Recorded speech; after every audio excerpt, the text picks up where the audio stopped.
تو آج یہ بھی کسی کی بیٹی ہے، اور پھر یہ بیٹی نہیں ہے، یہ اصل میں اس نسل کی وارث ہے، یعنی اس نسل کو پروان چڑھانے کے لیے اس کا بڑا امپورٹنٹ رول ہوگا، اور اگر وہ سکون میں نہیں ہوگی اس گھر میں تو وہ نسل کو پروان چڑھانے میں بہت پرابلمس آئیں گی۔ تو یہ سوچ کے کہ ہمارے یہ خاندان کی جو نسل ہے، اس خاندان کی، اس کی یہ وارث ہے، تو اس کو ہم نے کمفرٹیبل رکھنا ہے، اور پھر یہ معاملہ جو ہے یہ حل ہو سکتا ہے۔ لیکن میں چونکہ مختصر اس کو کروں گا کہ دونوں طرف ضرورت ہے اس بات کی کہ دونوں طرف جو اچھے جیسے کہ تعلیمات رسول کریم صلی اللہ علیہ وآلہ وسلم ہیں کہ دیکھیں کائنات کی سب سے بڑی ہستی خواتین میں اگر لی جائے تو سب سے بڑی ہستی جو ہے وہ بی بی خدیجہ الکبریٰ ہے، اور آپ کا جتنا مال و دولت اسلام کے اوپر لگا ہے اور جتنا حضور نبی کریم صلی اللہ علیہ وآلہ وسلم کے لیے آپ نے قربانی دی، حقیقت میں یہ ہمارے اسلام کے لیے قربانی تھی، اور آپ پہ بھی ایک ایسا وقت آیا کہ جب مطلب شیب ابو طالب کو اگر اسٹڈی کیا جائے تو وہاں وہ 3 ساڑھے 3 سال جو ہے یہ صرف پتے کھا کے گزارا کیا ہے، اور کہاں ایک ملکۃ العرب، عرب کی بہت بڑی تاجرہ، اور بہت مطلب ہزاروں، یعنی کم سے کم جو روایت ہے وہ 80,000 اونٹ کی ہے کہ وہ جو آئے مکہ میں تو وہ سارے ہیرے جواہرات تھے، اور بے پناہ لائنیں جو ہے اس کے پاس جو ہے وہ غلام اور لونڈیوں کی تھی۔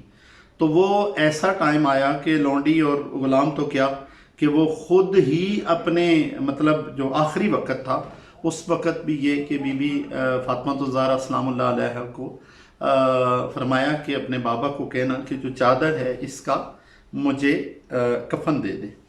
یہ الگ بات ہے، بہت سارے مسلمانوں کو اس بات کا پتہ ہے یا نہیں پتہ کہ وہ کفن کہاں سے آیا، وہ جنت سے آیا اور کیسے آیا، چونکہ وہ اللہ تبارک و تعالیٰ کی ذات نے ان کے عمل کو اپنا عمل قرار دیا اور اس کو قرآن میں بیان کیا۔ اور اتنی بڑی عظیم ہستی اگر اپنے خامن، حقیقت میں رشتہ تو حضور نبی کریم صلی اللہ علیہ وآلہ وسلم کے ساتھ خامن کا رشتہ تھا، اگر عورت اپنے خامن کے مقام کو سمجھ جاتی ہے تو میں یہ سمجھتا ہوں کہ وہاں بات بالکل ختم ہو جاتی ہے، چونکہ اگر خامن کے مقام کو جو تعلیمات رسول کریم صلی اللہ علیہ وآلہ وسلم ہیں ان کے مطابق خامن اگر ناراض ہے تو عورت کی نماز قبول نہیں، اس سے بڑھ کے اور کیا ہو سکتا ہے۔ اور بھی بے پناہ اگر اس پہ مطلب ہم بہت آگے جانا چاہیں تو 101 بات ایسی ہے کہ خامن کو اللہ تبارک و تعالیٰ کی ذات نے عورت کے لیے، بیوی کے لیے اگر سجدہ جائز ہوتا تو بیوی اپنے خامن کو کرتی، یعنی اگر انسان کو سجدہ جائز ہوتا تو بیوی اپنے خامن کو کرتی، تو اس سے بڑھ کر مقام کیا ہو سکتا ہے۔ تو اگر وہ جو خاتون اس گھر میں مطلب وہ جو بچی بیوی بن کے آئی ہے وہ اگر خامن کے سکون کو دیکھے،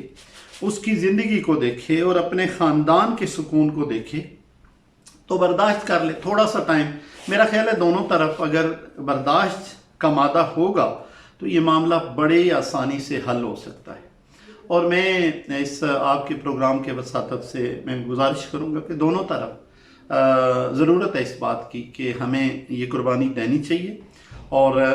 جو ہے وہ برداشت کرنا چاہیے۔ کس لیے؟ اس گھر کے بندے کے لیے، اس کے سکون کے لیے، کہ اگر وہ سکون میں ہوگا تو وہ گھر فلرش کرے گا، آگے بچے جو ہے وہ ایک اچھی لائف گزاریں گے، وہ گھر سکون میں رہے گا۔ اگر وہ گھر میں اس بندے کو سکون نہیں ہوگا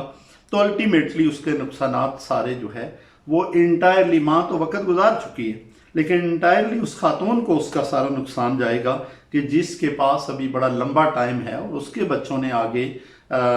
مطلب پڑھنا ہے، آگے بڑھنا ہے اور مطلب ایک اعلیٰ تعلیم حاصل کرنی ہے اور ایک خاص مقام پہ پہنچنا ہے، اس کا سفر بہت زیادہ ہے۔ تو اس کو اپنے سفر کو دیکھتے ہوئے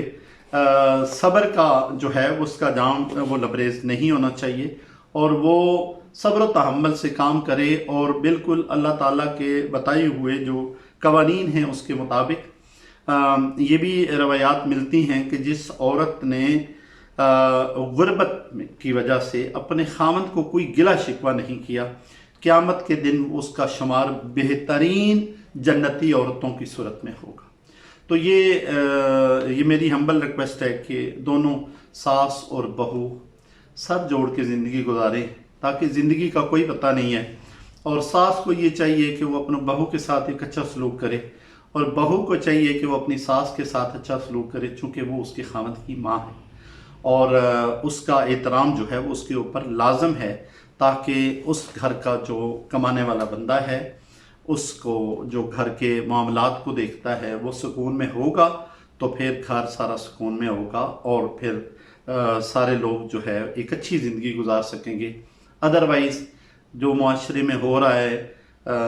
بے سکونی، عجیب سا ایک جو ہے وہ سما ہوتا ہے، عجیب سا ماحول ہوتا ہے گھر کا، ایک ہر وقت چخ چخ جو ہے وہ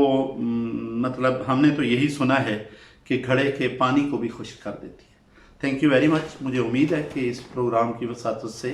لوگوں تک یہ پیغام جو ہے وہ پہنچے گا ڈیفینیٹلی، اور لوگ اس پہ عمل کریں گے۔ بہت شکریہ۔